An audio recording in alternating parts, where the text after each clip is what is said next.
Thế giới hôm nay xin chào các bạn. Trước tiên cho mình hỏi, ở đây có bạn nào đã đốt pháo chưa? Và bạn đốt pháo gì comment trong phần bình luận cho mọi người biết nhé.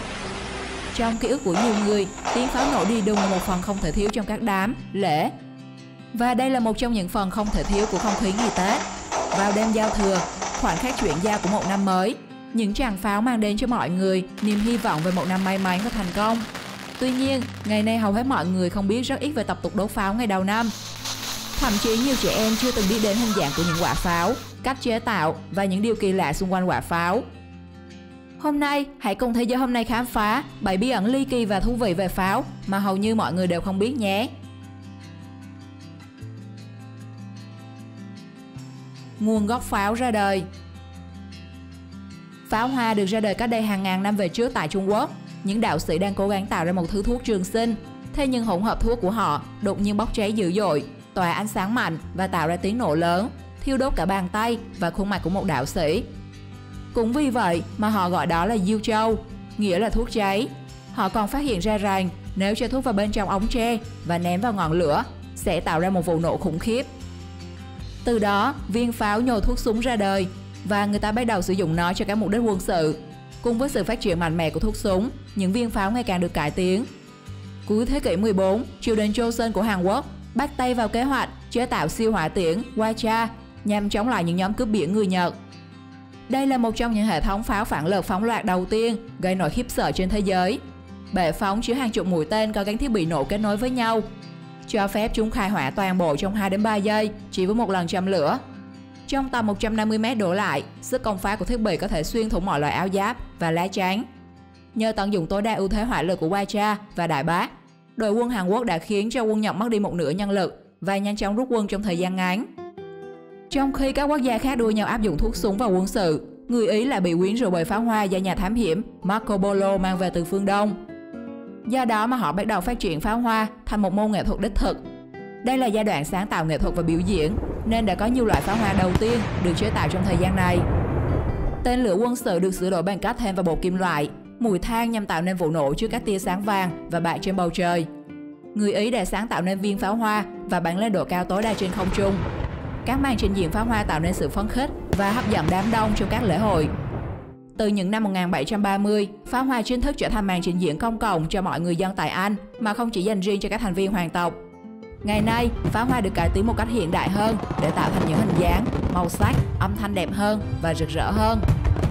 Ngoài ra, pháo hoa còn được điều khiển bởi hệ thống thiết bị điện tử nhằm kích hoạt pháo chính xác và an toàn hơn.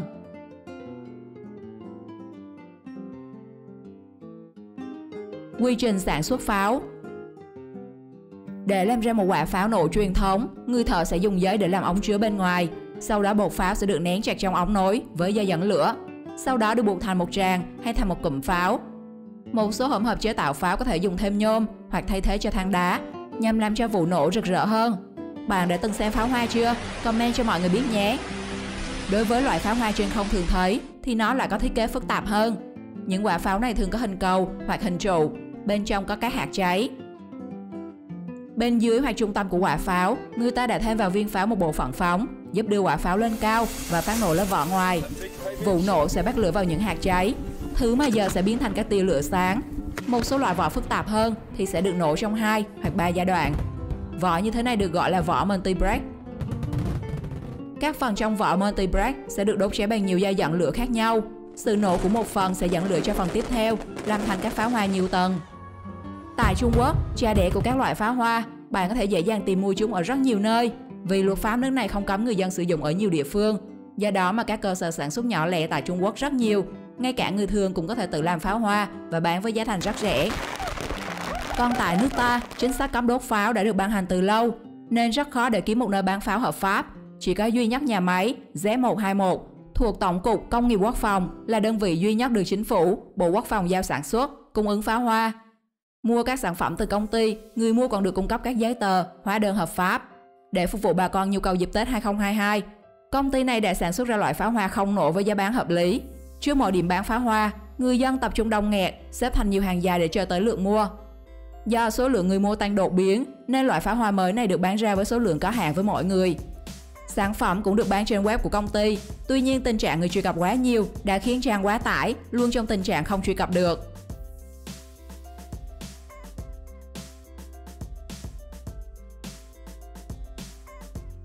Ý nghĩa đốt pháo. Vào thời cổ, những âm thanh mà con người chưa bao giờ nghe thấy sẽ khiến cho con người và động vật sợ hãi. Những người Trung Quốc cổ cho rằng nếu các âm thanh lạ có thể khiến cho sinh vật sống sợ hãi thì cũng có tác dụng xua đuổi các linh hồn ma quỷ. Chính vì thế, người Trung Quốc hình thành nên tục ném thanh tre tươi vào đống lửa trong ngày Tết nhằm hù dọa niên quỷ và các linh hồn khác. Mong sự hạnh phúc và thịnh vượng sẽ đến với mọi người trong năm mới. Dần dần, người Trung Quốc cổ đã sử dụng pháo tre trong các dịp đặc biệt như lễ cưới, lễ đăng quang hay ngày sinh. Do có sự ảnh hưởng của văn hóa, Việt Nam ngày xưa cũng thường sử dụng pháo hoa cho những dịp đặc biệt. Thịt mỡ, dưa hành, câu đối đỏ, nêu cao, tràng pháo, bánh chưng xanh là câu đối về ngày Tết, trong đó có nhắc đến tràng pháo như một phần không thể thiếu. Với màu đỏ của pháo, tiếng vang ròn rã tiễn năm cũ vừa qua và đón năm mới với bao nhiêu ước vọng. Hình ảnh sáng mùng 1 trước sân nhà, đám xác pháo đỏ hồng tượng trưng cho một năm may mắn và nó đã gắn liền trong ký ức của bao người. Ngày xưa nước ta cũng có nhiều làng nghề pháo như Bình Đà, Đồng Kỵ, Nam Ô. Tuy nhiên, nhiều người lại không dừng ở những quả pháo truyền thống. Họ ganh đua với nhau xem nhà nào nổ to hơn, nhiều hơn, khiến cả một vùng đinh tai nhức óc, khói thuốc bay khắp nơi. Chưa kể nó còn gây nguy hiểm cho mọi người, đặc biệt là những đứa trẻ khi chúng vô tình cầm pháo mà chơi. Thậm chí vì pháo rất dễ làm, nên nhiều học sinh còn tò mò và làm ra những trái pháo có kích cỡ không khác gì trái bom, cực kỳ nguy hiểm. Năm nào cũng có cả trăm vụ tai nạn thương tâm do pháo. Từ năm 1994, Thủ tướng Chính phủ đã ra chỉ thị nghiêm cấm mọi hành vi sản xuất, buôn bán, đốt pháo nổ. Những làng nghề truyền thống làm pháo được hướng dẫn chuyển đổi nghề. Để giao thừa cũng có tiếng pháo nổ, chính quyền đã tổ chức bắn pháo hoa đêm giao thừa hay các dịp đặc biệt. Cũng từ đó mà thói quen này trở thành một nếp sống của người dân. Nếu tới năm nay lại không được xem pháo hoa, bạn cảm thấy như thế nào? Chia sẻ cho mọi người biết nhé! Những năm gần đây, Việt Nam đã có những nới lỏng về việc người dân sử dụng pháo. Theo đó, các cá nhân hay cơ quan, tổ chức được sử dụng pháo hoa trong các trường hợp lễ, Tết, sinh nhật, cưới hỏi, hội nghị, khai trương, ngày kỷ niệm và trong các hoạt động văn hóa nghệ thuật. Người dùng phải đảm bảo các điều kiện về phòng cháy chữa cháy, ứng phó sự cố và bảo vệ môi trường. Bên cạnh đó, các loại pháo hoa sản xuất phải đạt đủ các yêu cầu về tiếng ồn theo đúng quy định.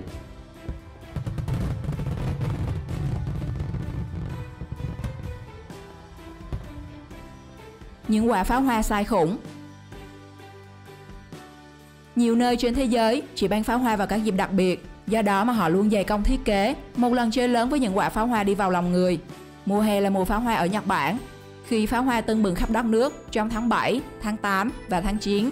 Đây cũng là quê hương của loại pháo hoa lớn nhất thế giới, mang tên Yonsakudama tại Festival Katakai. Những quả pháo hoa này có kích thước khủng lên đến hơn 1 mét và nặng gần nửa tấn. Khi bay lên không trung, chúng nổ thành những bông hoa rực rỡ, thắp sáng cả một bầu trời rộng gần cây số. Hiện tại, viên pháo hoa nặng nhất được kỷ lục Guinness công nhận chính là Steamboat Firework với đường kính 157 cm và nặng gần 1,3 tấn. Nó đã được bắn thành công tại lễ hội mùa đông ở tiểu bang Colorado, Mỹ. Quả pháo được đội ngũ của Tim Borden mất tới 7 năm để thực hiện. Theo các thông số được ghi nhận, sau khi phóng lên với độ cao 650 m với vận tốc 480 km/h, pháo hoa đã phát nổ và những người cách đó tận 2 cây số vẫn có thể quan sát được. Bạn có tưởng tượng được nó to đến mức nào chưa? Nếu bạn muốn biết thêm về những quả pháo Big Star khác, hãy xem ngay video về những quả pháo hoa khủng nhất thế giới của kênh nhé. Bạn thấy những bí ẩn về những chiếc pháo hoa như thế nào? Còn câu chuyện nào về pháo hoa mà bạn biết? Chia sẻ cho mọi người xuống bên dưới nhé. Đừng quên like và subscribe để ủng hộ kênh nhiều hơn. Xin chào và hẹn gặp lại các bạn trong những video sau.